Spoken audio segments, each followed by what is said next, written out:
പെട്ടെന്ന് വെയിറ്റ് കുറയണം, വല്ല മാർഗം ഉണ്ടോ? ഒരു കുറുക്കുവഴി ഞാൻ പറഞ്ഞുതരാം. ഏറ്റവും ഹെൽത്തി ആയിട്ട് വെയിറ്റ് കുറയാൻ സഹായിക്കുന്നതാണ് ഇന്റർമീഡിയന്റ് ഫാസ്റ്റിംഗ്. നീ പട്ടിണി കിടക്കുന്ന കാര്യമല്ലേ പറയുന്നത്? എനിക്കത് വയ്യ. പട്ടിണി കിടന്നിട്ടുള്ള വെയിറ്റ് കുറയല് വേണ്ട. പട്ടിണി ഒന്നും കിടക്കേണ്ട കാര്യമില്ല. ഇപ്പൊ രാവിലെ തൊട്ട് വൈകുന്നേരം വരെ നോർമലായിട്ട് നീ കഴിക്കുന്ന പോലെ തന്നെ ഭക്ഷണം കഴിച്ചോ. ഓക്കെ രാത്രിയിലെ ഭക്ഷണം ഏകദേശം ഒരു 6 മണിയോട് കൂടി അവസാനിപ്പിക്കാനായിട്ട് നോക്കുക. ഓക്കെ. പിന്നീട് അടുത്തൊരു 16 മണിക്കൂർ നമ്മൾ ഫാസ്റ്റിംഗ് എടുക്കുകയാണ് ചെയ്യുന്നത്. അതിനെയാണ് ഈ ഇന്റർമീഡിയന്റ് ഫാസ്റ്റിംഗ് എന്ന് പറയുന്നത്. അപ്പൊ അടുത്ത 16 മണിക്കൂർ എന്ന് പറഞ്ഞാൽ ഏകദേശം ഉച്ചയാവില്ല. അത്ര നേരം ഞാൻ ഈ പട്ടിണി കിടക്കണോ?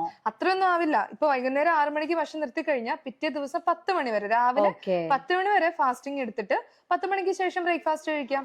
ഓക്കെ. അപ്പൊ ഇങ്ങനെ ചെയ്യുമ്പോ ശരിക്കും എങ്ങനെയാ വെയിറ്റ് കുറയുന്നത്? നമ്മുടെ ശരീരത്തിന് എന്തായാലും എനർജിക്ക് വേണ്ടി ഗ്ലൂക്കോസ് ആവശ്യമാണ്. അത് കിട്ടാതെ വരുമ്പോൾ, നമ്മൾ ഫുഡ് കഴിച്ചാൽ മാത്രമേ നമുക്ക് ഗ്ലൂക്കോസ് കിട്ടുള്ളൂ. അത് കിട്ടാതെ വരുമ്പം ശരീരം ഓൾറെഡി സ്റ്റോർ ചെയ്ത് വെച്ചിരിക്കുന്ന കൊഴുപ്പിന് ഉപയോഗിക്കാനായിട്ട് തുടങ്ങും.